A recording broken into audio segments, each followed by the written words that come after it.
I got one question for all you people who is watching me, and I hope you guys take your time to understand what I'm trying to say. Is Paris Saint-Germain a dynasty? Are they becoming or are they already a dynasty? Because the way you look at PSG, they're looking so inevitable, guys. My people, PSG is looking so inevitable. Don't get me wrong, PSG did not dominate Aston Villa. PSG did not dominate this game. But they had the quality, they had the experience, and they knew what it's like to win this trophy and to win on the European stage multiple times. And they showed out and they showed up, they showed out, and they did it. Now the belt lifted up, I think. I do want to say congratulations to PSG for becoming the UEFA Super Cup champions right there. Now officially we can finally say that PSG is the champions of Europe officially because of that's what the Super Cup final is about. I do want to say to Aston Villa fans, keep your heads up. It was a tough game. Villa did not make it easy for PSG. And that is, if you're a Villa fan, that is what you want to see. You want to see Aston Villa going out there and showing that, yes, we don't kneel, we don't bend, we don't fold, man. We're going to give it all what we have got to win this game. And even if we lose, we're going to go out fighting while losing. And that's exactly what Aston Villa did, right? So, shout out to Aston Villa. Shout out to the Aston Villa fans. I feel like there were moments in Aston Villa where, like, a player like Morgan Rogers would do so much, would be very, very needed and necessary because there's a lot of chances where Aston Villa has minimal chances, but you got to be more clinical. And that was the issue with Aston Villa, right? You know that you're not going to dominate ball possession. In the first half, the ball possession was close, right? Almost 50-50. But when you look at the entirety of the game, PSG dominated the ball possession. If, in fact, I'm even going back to the first half, right? PSG had 67% ball possession, while Aston Villa had 33% ball possession. Second half, PSG had 56, Aston Villa had 44. Now you guys are acting like, well, Ash, what are you trying to say? Well, what I'm trying to say was that Aston Villa had chances, but they had minimal chances in the game, and they had to be more clinical, and that was what hurt Aston Villa, in my opinion, because you don't, you're not gonna go back and forth with PSG in terms of trying to keep the ball. You're not a ball playing team, right? You're not a possession based team like the way PSG is, or like the way Man City can be. And that was one of the major issues with Aston Villa, right? Now, in the first half, right, in the first 15 minutes, I think it was a back and forth game. PSG was holding the ball, trying to make something happen. Aston Villa also held the ball, trying to make something happen, right? But then around the 20th minute, that's when we saw PSG started gaining momentum. PSG was beating up momentum. They were keeping the ball. And one of the things about PSG is when they have the ball, right? Even if you're trying to be physical with them, they give the ball away to the next player that you can't press the player who doesn't have the ball, right? When Villa was trying to press Vitinha and Joao Neves, right? Vitinha gives the ball to Hakimi. You can't press Vitinha because Vitinha doesn't have the ball. So now you got to run after Hakimi, and Hakimi gives the ball back to Vitinha, and then you got to go press Vitinha, but then Vitinha gives the ball to Nuno Mendes. Like what? And then okay, now you got to get Nuno Mendes, but Nuno Mendes gives the ball to Joe Neves. Neves gives the ball to Zaire Emery. Zaire Emery gives the ball to Doue. Doue gives the ball to Kvaratskhelia. So now it's like you cannot be so physical with PSG because they have the ball and they're so technically good and they're so press resistant that even if you're trying to be physical with them, they give the ball away to the teammate that you can't afford to be physical with a player who doesn't have the ball. That's asking for a yellow card. And that was one of the things that Aston Villa struggled so much in against PSG, right? And then eventually, the 20th minute, Mendes had the ball, squared the ball all to Calvert-Scalia, one or two dribbles. He bent that shit with a powerful shot with his right foot at the left wing, and bang, it was a goal. I'll be honest with you guys, that was a beautiful goal by Kvaratskhelia.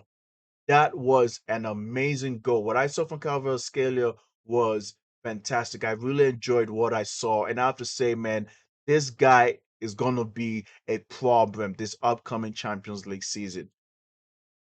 Fans of Real Madrid, you're a Barca fan, you're a Man United who's back to Champions League, Arsenal, you guys have to brace yourself because Cavaradona is not done yet. This winger is not done yet, right?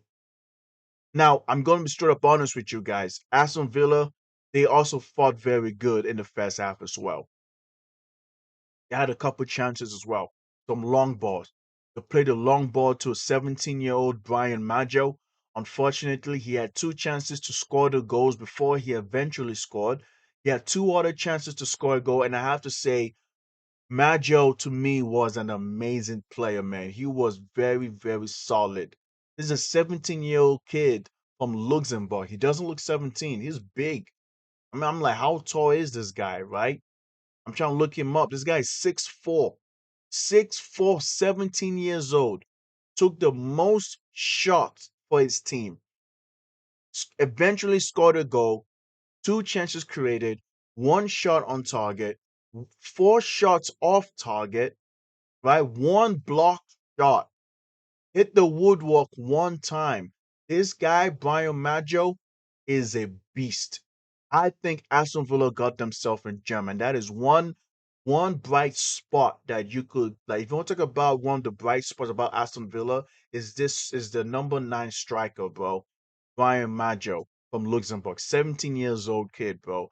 I felt like if he had better control with his head movement, I think he could have scored those goals because those goals, the first two opportunities he had to put the ball in the net, all came through the crossing right there. But then eventually, just 1 minute to halftime, Maggio got past Pacho and was able to tap the ball in from a long cross from McGinn, and eventually, bang, it was 1-1.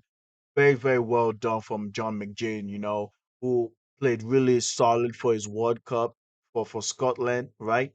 Came back and is already going out there and crossing the ball in and doing the best he can as that winger right there. So I have to give a lot of credit to John McGinn, man. I think he created the most chances from both teams, I think it was, right? And I have to give them credit for that. Then we head into halftime. In the second half, right? I think eventually the game was very tight. It was a tight knit game until Doue was able to score a goal. A lot of people will say that that was offside. I don't know. You guys tell me what you guys think in the chat. Do y'all think that was an offside position? Was Doue in an offside position? Because Doue scored, and initially the linesman put the flag up saying it's offside, and the VAR checked and they said no, it's not offside. It is a goal. And there you go, bang. Doue was awarded the goal, and obviously, it's love to see Doue celebrated.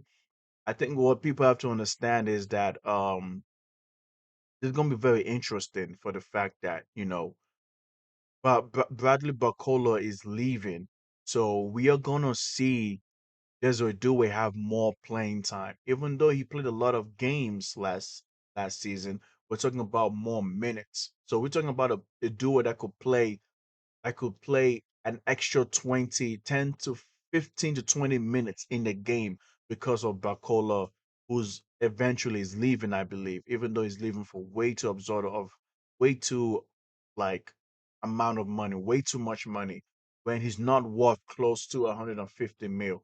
But that's a different topic in a different video. What I do want to say right now about Aston Villa was, Aston Villa played very good. There were moments where they pushed PSG back. Even in the second half, they pushed PSG back. But like I said, the quality that PSG had was just too much. Like when you have, Vitinho and say Emery and Akimi and Nuno Mendes, Kvaratskhelia and Doue, and then you look at the bench, you got Dembele, who made the assist. You have Dembele, who made the assist for Doue to score. You have Fabian Ruiz, who's a World Cup winner, a starting caliber World Cup winner. This guy started ahead of Pedri. Let that sink in. Fabian Ruiz started ahead of Pedri. And you're just looking like, what the fuck is going on here? Of course, Aston Villa was not going to keep up. It's unfortunate, but there was no way Aston Villa was going to keep up, right? Armando Onana is injured, right? Johan Manzambi is injured, right? Ollie Watkins, I don't know what's going on. I don't think he's back yet. So it's very unfortunate because even if you look at the subs that came on, Aston Villa still could not do much. Now there was an opportunity that they had, right? I forgot what the guy's name. I think it was Allison Hedward or Allison Hedward had a chance to score a goal where there was a counter attack with Tommy Abraham running down the ball, and he gave the ball to Edward, and instead of Edward shooting it, he tried to give the ball back to Tommy, and then it was a miss sitter. That was an opportunity right there, late in the 80th, around the 80th minute. Aston Villa had a chance to equalize the game 2-2. It's very unfortunate, but this is what I meant with Villa when I said that Aston Villa did not, they have minimal chances, but they were not clinical enough. Whereas PSG had a lot of chances while also being as clinical as possible, even though the second goal by PSG scored by Doue is very, very debatable. But all in all, I want to ask you this, guys. Is PSG becoming a dynasty or are they already a dynasty? PSG is winning the UEFA Super Cup final trophy back to back. The last team that did that was Real Madrid back in 2016. So history might be repeating itself, guys. History might just be repeating itself. But overall, you guys tell me what you guys think in the comment section. Please like and then like the video, subscribe, and tell me what you guys think about this game. Appreciate you guys. I'm out. Peace out.